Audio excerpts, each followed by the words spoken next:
Commander Riley Morrison stared at the lesson plan on her tablet with the expression of someone who'd just discovered their morning coffee was actually motor oil. The Galactic Defense Academy had many wonderful qualities. The cafeteria food wasn't terrible, the pay was steady, and nobody was actively shooting at her. But whoever wrote these historical military tactics curricula clearly got their information from the same people who thought reality holovids were documentaries. "All right, cadets," she said, addressing the three eager faces staring back at her from the pristine classroom. "Today we're covering the Battle of Kepler-442b. Who can tell me what they know about this engagement?" Marcus Webb's hand shot up so fast it nearly achieved escape velocity.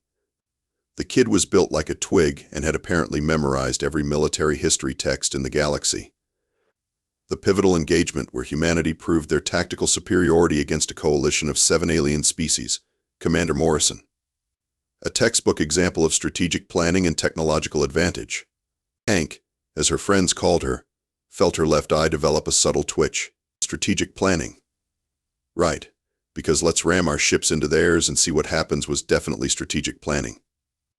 Jake Rodriguez leaned back in his chair with that cocky pilot grin that reminded Tank of about 50 dead hotshots she'd known. "Easy win, right, Commander?" Humans showed those aliens how real soldiers fight. Luna Park, the quiet one who actually might survive long enough to make general, raised her hand tentatively. The records show minimal human casualties and decisive victory through superior coordination. Tank's tablet nearly cracked under her grip. All minimal casualties. She still had nightmares about the casualty reports. Not because they were high, mind you, but because they should have been. By every law of physics, probability, and common sense, the entire human fleet should have been space debris within the first hour. "Right," Tank said, her voice carefully neutral. "Well, today we're going to run a full holographic simulation of the engagement. You'll each command different coalition forces while the AI handles the human fleet." The students practically vibrated with excitement. Marcus was already pulling up reference materials. Jake was cracking his knuckles like he was about to arm wrestle a neutron star. Luna was quietly reviewing tactical formations with the intensity of someone planning to invade a small moon. Hank activated the simulation chamber, watching as the sterile classroom dissolved into the star-speckled void around Kepler-442b. The holographic displays showed the official version of events. Human ships arranged in proper formation, clean tactical movements, logical strategic decisions. She wanted to laugh. Or cry. Or possibly both. "Simulation initializing," announced the Academy's AI in its insufferably cheerful voice. "Historical accuracy guaranteed. Educational parameters engaged." Historical accuracy. Tank had been there. She'd commanded the human forces. She'd made the decisions that everyone now called brilliant tactical innovations, but which she remembered as desperate improvisation by a bunch of caffeinated maniacs with more guns than sense. The worst part was, it had worked. Not because of superior strategy or advanced technology, but because humans had this delightful habit of doing things that were so completely insane that no rational species could predict or counter them. "Take your positions, cadets," Tank said, settling into the instructor's observation deck. "And remember, this is educational. Try to think like the species you're commanding." Marcus eagerly took control of the Zephyrian fleet, known for their methodical approach to warfare. Jake grabbed the Rikthani forces, aggressive raiders who favored hit-and-run tactics. Luna assumed command of the Crystalline Collective, masters of defensive coordination. Tank watched the simulation begin and felt a familiar sinking sensation in her stomach. This was going to be a disaster. Not for her students, who were about to get a very expensive education in why the official records were complete fiction, but for her, because she was about to watch a bunch of kids fail spectacularly, while she sat there knowing exactly how to win, but using tactics that would probably get her court-martialed if she suggested them. The simulation flickered to life, and Tank braced herself for the most uncomfortable 45 minutes of her teaching career. The holographic battlefield materialized around them in all its sanitized glory. Clean ship formations, proper tactical spacing, and human vessels that looked like they'd been polished for a parade inspection. Hank had to suppress a snort. The real human fleet had looked like it'd been assembled in someone's garage by engineers with drinking problems and abandonment issues. Coalition forces in position, Marcus announced, adjusting his wire-rimmed glasses. His Zephyrian fleet spread out in a textbook defensive formation that would have made his ancestors proud. Methodical, logical, completely predictable. Jake's Rikthani ships buzzed around the flanks like angry hornets, ready to show these primitive humans what real warriors look like. Commander. Luna's crystalline collective formed a perfect geometric pattern that was honestly beautiful to watch. Their ships moved with synchronized precision that would make a ballet company weep with envy. The AI-controlled human fleet appeared on the opposite side of the battlefield, and Tank felt her soul leave her body. The simulation showed neat rows of ships, proper formation flying, and what appeared to be an actual battle plan. She remembered the real thing rather differently. Specifically, she remembered Captain Torres asking over the comm, "Commander, are we supposed to have a plan, or are we just going to wing it like usual?" Simulation commencing, the Academy AI announced. Human forces advancing according to historical tactical doctrine. Tank watched in growing horror as the holographic humans began what the records called Phase 1 of the strategic advancement. In reality, Phase 1 had been Tank's screaming charge into her comm, because the Coalition ships were jamming their communications and nobody could hear the actual battle plan anyway. Marcus frowned at his displays. Their approach vector doesn't make tactical sense. They're leaving their flanks completely exposed. That's because Tank started, then caught herself. That's an interesting observation, Cadet Webb. Jake's ships moved to exploit the apparent weakness, diving toward the human flanks. In the simulation, the human ships began evasive maneuvers. Clean, proper, completely wrong evasive maneuvers. "Why aren't they firing?" Luna asked, watching the human fleet approach without opening fire. Tank gritted her teeth.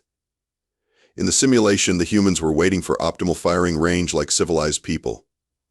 In reality, they'd started shooting the moment they could see the enemy ships, because, as Lieutenant Kim had eloquently put it, if we can see them, we can kill them. And if we can kill them, why are we waiting? Perhaps they're conserving ammunition, Marcus suggested, making notes. Very wise resource management. Resource management. Tank remembered Captain Zhang's ammunition report. "Commander, we've got enough bullets to either have a fair fight or a fun fight." Your call. They'd chosen fun. The first engagement began, and Tank watched her students make every sensible, logical, tactically sound decision that would have worked perfectly against any rational military force. Jake's raiders struck at the human flanks, expecting the enemy to fall back and regroup. Instead, the holographic humans did exactly what the record said they'd do, maintained formation and executed a tactical withdrawal. "They're retreating," Jake announced with satisfaction, just like the histories said. Tank bit her tongue hard enough to taste copper. Retreating. The human ships hadn't been retreating. They'd been backing up to get a running start for what Tank's old boss had called the stupidest goddamn maneuver in military history, and what the official records called innovative kinetic tactics. Marcus's Zephyrian forces moved to capitalize on the retreat, closing in with perfect formation discipline. The simulation showed exactly what the sanitized records claimed: humans falling back, regrouping, preparing for a coordinated counterattack. "This is going exactly as the textbooks predicted," Marcus said happily. Humans demonstrating superior tactical flexibility under pressure. Tank felt something inside her snap. "Just a little. You know," she said carefully, "there might be some alternative approaches you haven't considered." Luna looked up from her tactical display. "Alternative approaches, Commander?" "Well," Tank said, trying to keep her voice level, "what if instead of assuming the humans are retreating, you considered that they might be, I don't know, doing something completely insane?" Jake laughed. "Come on, Commander. These are military professionals. They're not going to do anything crazy." Tank stared at him. Military professionals. She remembered the pre-battle briefing where Sergeant Rodriguez, Jake's probable ancestor, had suggested they solve their ammunition shortage by ramming the bastards. When asked about the high probability of death, he'd shrugged and said, "Yeah, but think about how surprised they'll be." "Right," Tank said. "Of course not. Carry on with your sensible tactics." She watched her students continue their textbook perfect engagement, following every rule of civilized warfare. and felt the universe's greatest cosmic joke unfolding before her eyes. They were about to lose because they were fighting like rational beings against an enemy that had never heard of rationality and considered it a character flaw. The simulation continued, and Tank began to understand why the galaxy had collectively agreed to never speak of what really happened at Kepler-442b. 20 minutes into the simulation, Tank students were losing badly. The AI-controlled human forces were following their programming perfectly, executing the sanitized version of events with mechanical precision. Meanwhile, her cadets were making every correct tactical decision and getting systematically demolished. "This doesn't make sense," Marcus muttered, watching his Zephyrian fleet get picked apart by human forces that should have been outgunned 3-1. "According to my calculations, their formation should have collapsed by now." Jake's Rechthani ships had been reduced to half strength despite executing perfect hit-and-run tactics. "How are they predicting our attack vectors? It's like they know what we're going to do before we do it." Tank couldn't take it anymore. The words escaped before she could stop them. "That's because you're thinking like reasonable people." 3 pairs of eyes turned toward her. "Commander?" Luna asked politely. Tank backpedaled frantically. "You're applying conventional tactical wisdom to an unconventional enemy. Maybe try, I don't know, being less predictable?" Marcus adjusted his glasses. "Less predictable how?" Tank felt sweat beading on her forehead. This was dangerous territory. But watching her students fail because they were fighting the Hollywood version instead of the reality was physically painful. "Well," she said carefully, "what's the most tactically unsound thing you could do right now?" Jake looked at his display. "Probably charge straight at their main battle line with everything I've got." "That would be suicide." "Try it," Tank said immediately. "Commander?" "No. Just as an experiment. See what happens when you do something completely irrational."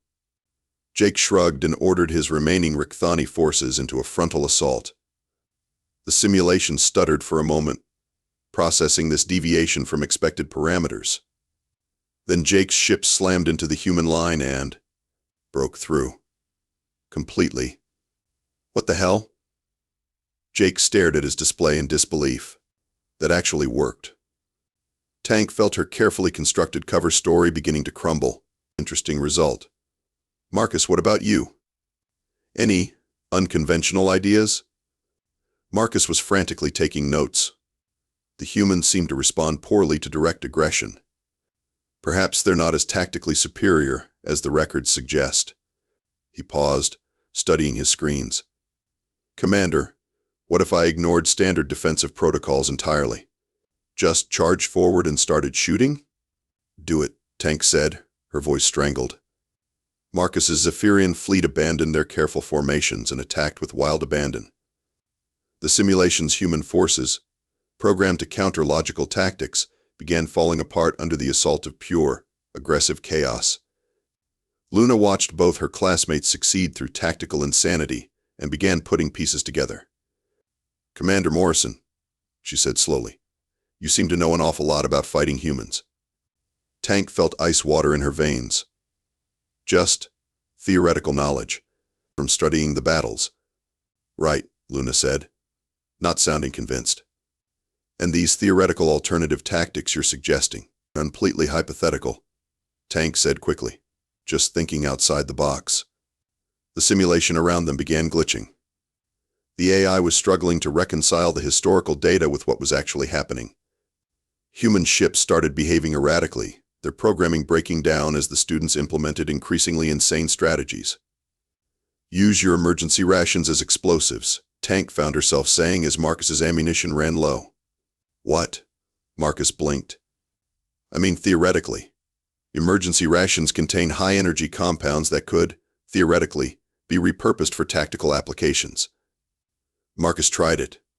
It worked perfectly. The Zephyrian ships began launching improvised bombs made from their own food supplies, and the holographic humans started retreating in confusion. Jake was having similar success ramming damaged ships into enemy formations. "This is crazy," he laughed. "But it's working. Commander, how did you think of this stuff?" Luna was staring at Tank with the expression of someone solving a very disturbing puzzle. "Yes, Commander. How exactly did you develop such detailed knowledge of anti-human tactics? Tank realized she was trapped. Her students were winning because they were accidentally stumbling onto the real human strategy, which was to do whatever seemed most likely to result in catastrophic failure. The simulation was breaking down because it couldn't reconcile proper military tactics with weaponized stupidity. And Luna Park, brilliant tactical mind that she was, had figured out that Tank's knowledge wasn't theoretical at all. Well, Tank said weakly, "I've always been a student of military history." The simulation alarm began wailing as the AI declared a program error. Around them, the holographic battlefield flickered and sparked. Luna crossed her arms. "Commander Morrison, I think it's time you told us exactly which side of this battle you studied." Tank looked at her 3 students, at the collapsing simulation, and at the career she was about to torpedo. There was only one thing left to do: tell the truth. Tank made a decision that would have made her younger self proud and her current pension plan weep. She walked over to the simulation controls and disabled every safety protocol the Academy had installed. "You want to know how to fight humans?" she said, her voice carrying the tone that had once made coalition admirals wet themselves. "Fine, let's fight humans." The simulation exploded back to life, but this time it wasn't showing the sanitized Academy version. This was the real Battle of Kepler-442b in all its terrifying, physics-defying glory. The neat human formations dissolved into what could charitably be called aggressive swarming, and more accurately described as caffeinated chaos. "Holy shit," Jake breathed, watching human ships perform maneuvers that should have liquefied their crews.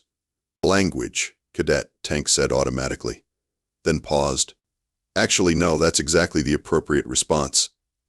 Marcus was frantically adjusting his sensors. "Commander, these readings can't be right. That human ship just used its own engine explosion as a weapon." "Yep," Tank said with grim satisfaction. "Captain Martinez always said waste not, want not. Even applies to catastrophic system failures."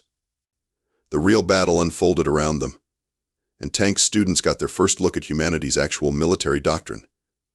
Human ships rammed coalition vessels at ramming speed. Damaged human craft didn't retreat. They accelerated toward the nearest enemy and detonated themselves. When human ships ran out of ammunition, they started throwing things. When they ran out of things to throw, they started ramming. "This is insane," Luna whispered, watching a human destroyer use its own severed weapon pod as a kinetic projectile. "That's Lieutenant Commander Torres," Tank said proudly. She always was creative with improvisation. Jake was struggling to keep his Rakthani forces intact against enemies who treated certain death as a tactical suggestion rather than a deterrent. "How are they doing this? Their ships can't handle these stress levels." "They can't," Tank agreed. "Torres lost life support 17 minutes into the battle. She kept fighting for another 2 hours. "How?" Marcus demanded. "Combat stims and spite, mostly. Plus she'd bet Williams 20 credits that she couldn't take out a coalition dreadnought with a dead ship." "Did she win the bet?" "Well, Williams is currently teaching advanced stupidity at the Luna Academy, so I'd say yes." The simulation was now drawing crowds from other classrooms. Academy instructors and cadets pressed against the windows, watching Tank's students attempt to survive against humans who fought like the laws of physics were strongly worded suggestions. Dean Haversham appeared at the observation deck, his usually perfect uniform disheveled. "Commander Morrison, what exactly is happening in here?" "Education," Tank said simply. "The safety protocols are offline. The casualty projections are through the roof. These tactics violate 17 different articles of civilized warfare. 18, actually," Tank corrected. "You missed the part where they used prisoners as ammunition." "They what?" "Psychological warfare," Tank explained. "Nothing demoralizes coalition forces quite like having their own people launched at them via makeshift catapult. Don't worry, the prisoners were volunteers. Humans find that sort of thing hilarious." Dean Haversham stared at the simulation, where Marcus's Zephyrian fleet was being systematically destroyed by humans who treated their own ships like guided missiles. "This can't possibly be historically accurate." "Every detail," Tank said with satisfaction, including the part where Captain Kim tried to ram the coalition flagship with a ship that was technically no longer capable of controlled flight. "How do you know these details?" Luna asked, though Tank suspected she already knew. The simulation reached its climax. The real climax, not the Academy-approved version. Human ships, most of them on fire or missing important components, launched a final assault that defied every known principle of military strategy. They didn't coordinate. They didn't communicate. They just charged straight at the Coalition fleet while screaming various human profanities over open channels. It worked perfectly. The Coalition forces, faced with enemies who considered probably fatal to be acceptable odds, broke and ran. The simulation ended with a human victory achieved through what Tank's after-action report had diplomatically called unorthodox tactical applications. Commander Morrison, Dean Haversham said slowly, "How exactly do you know these classified details about the Battle of Kepler-442b?" Tank looked at her students, who were staring at her with expressions ranging from awe to terror to dawning comprehension. Luna had that look that meant she'd figured it out. Marcus was taking notes so fast his stylus was smoking. Jake was grinning like someone who'd just discovered his favorite hobby was actually a legitimate military tactic. In time for the big reveal. Luna Park stood up slowly, her tactical mind putting together the final pieces of a puzzle that should have terrified any sane person. "You weren't studying the Battle of Kepler-442b, were you, Commander Morrison?" Tank leaned against the simulation controls, feeling every one of her 48 years. "Nope. Nope. You were there." "Yep." Marcus dropped his stylus. "You were actually there? At the battle?" "Not just there," Luna continued, her voice growing quieter. "You were in command. You're not Commander Morrison, the Academy instructor. You're Commander Morrison. The Commander Morrison." Tank nodded. "Riley Morrison, commanding officer of the 3rd Human Expeditionary Force, also known as Morrison's Maniacs, the Kepler Killers, and my personal favorite, the Oh God, why are they like this brigade?" Jake's jaw was somewhere around his ankles. But the records say the human commander was a brilliant tactical genius who revolutionized space warfare. "The records," Tank said with a bitter laugh, "are complete fiction." Dean Haversham was frantically checking his tablet. "This is impossible. Commander Riley Morrison died in the battle. It says so right in the official reports." "Tactically, I did die," Tank said. "About 6 times, actually. The medical bay got very good at putting me back together. Turns out humans have this annoying tendency to keep fighting, even when they're technically dead."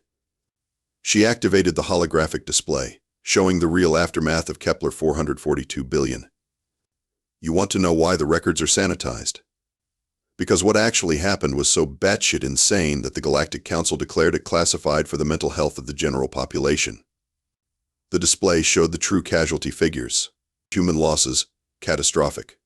Coalition losses, worse, mostly because they'd never encountered an enemy that treated suicide charges as standard operating procedure. "We won," Tank continued, "because we did things that no rational species would ever attempt. We turned our ships into weapons, our failures into advantages, and our certain death into their certain death.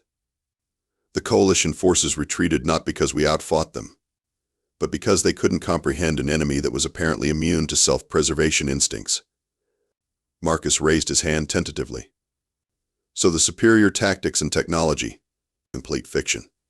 We had older ships, fewer resources, and tactics that can charitably be described as suicidal. What we had was a complete inability to recognize when we were beaten and a cultural tendency to respond to impossible odds by getting angry about it." Luna was staring at the casualty reports. "These numbers, how did anyone survive?" "Most of us didn't," Tank said quietly. "I had 12,000 personnel under my command when the battle started. I had 800 when it ended. And every single one of those survivors was certifiably insane by the standards of civilized species." "But you won," Jake said. "We won because we cheated. Not intentionally, mind you. We cheated by being so fundamentally irrational that the Coalition couldn't predict or counter our actions. When they expected us to retreat, we charged. When they expected us to surrender, we blew ourselves up. When they expected us to follow the rules of civilized warfare, we made up new rules on the spot." Dean Haversham was scrolling through classified files on his tablet. According to this, Commander Morrison was declared too dangerous for active duty, transferred to, oh dear God, educational services. The Galactic Council's idea of a joke, Tank said. Take the most dangerous human commander in history and stick her in a classroom teaching the fictional version of her own battles. They figured it was poetic justice. Luna looked at the simulation results, where her classmates had succeeded by abandoning every principle of rational warfare. So when you were giving us advice, I was teaching you how humans actually fight. Not the Academy-approved version, but the real thing. Turns out you're pretty good at it when you stop thinking like civilized people. The observation deck had filled with Academy staff and students all staring at Tank like she was some kind of mythological creature. Which, she supposed, she was. The question is, Tank said, looking at her 3 students. What do we do now? You've seen behind the curtain. You know that everything you've been taught about human military tactics is a lie designed to make the galaxy feel safer. You know that the real human way of war is so terrifying that 7 species collectively agreed to pretend it never happened. Marcus raised his hand. Can we learn more? Tank blinked. I'm sorry? The real tactics. The actual strategies. Can you teach us how humans really fight? Jake nodded eagerly. Because that was the most incredible thing I've ever seen. Sane, but incredible. Luna stood up, her expression determined. Commander Morrison, with respect, the sanitized version of military history is going to get people killed. If there's another war, our officers need to know how to actually fight humans, not how the textbooks say they fight. Tank looked at her students, then at Dean Haversham, then at the crowd of Academy personnel who'd just discovered that their most dangerous instructor had been hiding in plain sight. This was either going to be the best decision of her career or the thing that finally got her court-martialed. All right, she said. Let's rewrite the curriculum. Dean Haversham's expression cycled through confusion, horror, resignation, and what might have been indigestion. Commander Morrison, you can't be serious. You want to teach our cadets actual human combat tactics? Just the non-suicidal ones, Tank said reasonably. Which, admittedly, narrows it down considerably. There are non-suicidal human tactics? Luna asked, genuinely curious.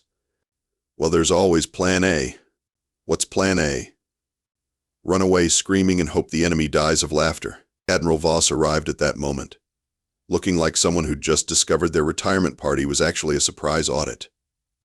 The 3-star Altarian commander took one look at the simulation results, then at Tank, then at the crowd of cadets frantically taking notes. Morrison, he said in the tone of someone addressing a natural disaster. I should have known. Admiral, Tank replied cheerfully.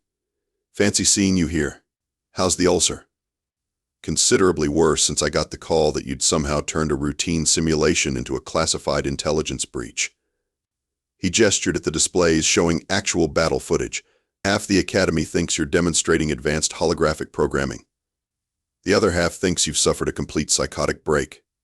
Both can be true, Tank pointed out. Marcus raised his hand. Admiral, sir, is it true that standard tactical doctrine is completely useless against human forces? Admiral Voss looked at Marcus like he'd just asked whether vacuum was breathable. Cadet, standard tactical doctrine assumes your enemy has survival instincts. Humans consider survival instincts to be character flaws. That's not entirely fair, Tank protested. We have survival instincts. We just consider them advisory rather than mandatory. Jake leaned forward eagerly. So the ramming attacks were real? The ramming attacks, Admiral Voss said slowly, were the least concerning part of human tactical doctrine. I once watched a human ship use its own reactor breach as a propulsion system. That was Captain Rodriguez, Tank said proudly. My old boss. He always said if you're going to have a catastrophic failure, might as well make it tactical. Luna was scribbling frantically in her notebook. These tactics could revolutionize modern warfare. These tactics, Admiral Voss corrected, nearly caused 7 species to declare humans a galactic hazard. Do you know what the official coalition report said about Kepler-442b? Enlighten us, Tank said. Quote, recommend immediate reclassification of humans from military threat to natural disaster. Standard engagement protocols insufficient. Suggest containment rather than confrontation. End quote. The assembled cadets looked at Tank with something approaching religious awe. Dean Heversham was quietly updating his resume on his tablet. However, Admiral Voss continued, recent intelligence suggests that human expansion is inevitable. Other species are going to encounter humans whether we like it or not. Which means our officers need to understand what they're actually dealing with. Tank felt a familiar sensation that she'd learned to associate with either brilliant inspiration or career-ending stupidity. Are you saying what I think you're saying? I'm saying, Admiral Voss replied, that the Academy needs a new course. Advanced Human Combat Psychology. Taught by someone with actual experience. Who would be insane enough to teach that? Admiral Voss looked directly at Tank. I can think of someone. Marcus practically vibrated with excitement. Would this course cover practical applications? Absolutely not, Admiral Voss said firmly. We're not teaching cadets to fight like humans. We're teaching them to fight against humans. There's a difference. What's the difference? Jake asked. One prepares you for combat, Tank said. The other prepares you for therapy. Luna looked up from her notes. Commander Morrison, if humans really fight the way you've described, how has anyone ever successfully engaged them? Tank grinned. They haven't. Every victory against human forces has been either a strategic withdrawal disguised as a win, or humans getting bored and leaving. That can't be true, Dean Heversham protested. Check the records, Admiral Voss said grimly. Every military engagement with humans ends the same way. Either the humans achieve their objectives through methods that violate the laws of physics, or they declare the fight boring and go find something more interesting to blow up. Tank stood up, looking at her 3 students who'd accidentally stumbled into the most dangerous education in the galaxy. So, cadets, are you ready to learn what your textbooks don't want you to know? Marcus closed his regular notebook and pulled out a much thicker one labeled Theoretical Applications of Tactical Insanity. Jake cracked his knuckles. I've been ready since you told us to ram things. Luna looked at Tank with the expression of someone who'd found exactly what they'd been searching for without knowing they were searching. Commander Morrison, I believe you're the most qualified instructor in the galaxy for this subject. Tank looked around the classroom that had somehow become ground zero for a complete revision of galactic military doctrine. Her 3 students were eager to learn tactics that would probably get them court-martialed in any rational military. Admiral Voss was already drafting authorization for a course that would either revolutionize warfare or drive an entire generation of officers to madness. Dean Heversham was quietly having what appeared to be an existential crisis, and Tank realized she'd accidentally done something far more terrifying than winning the Battle of Kepler-442b. She'd created the galaxy's first systematic students of human military doctrine. All right, class, she said, pulling up the real tactical files from Kepler. Lesson 1, why acceptable losses and total casualties mean the same thing to humans. And Lesson 2, how to survive first contact with an enemy that considers physics to be a polite suggestion. Marcus raised his hand. Will there be homework? Tank smiled the smile that had once made Coalition admirers request immediate transfers to desk jobs. Oh, there will definitely be homework. The Academy would never be the same.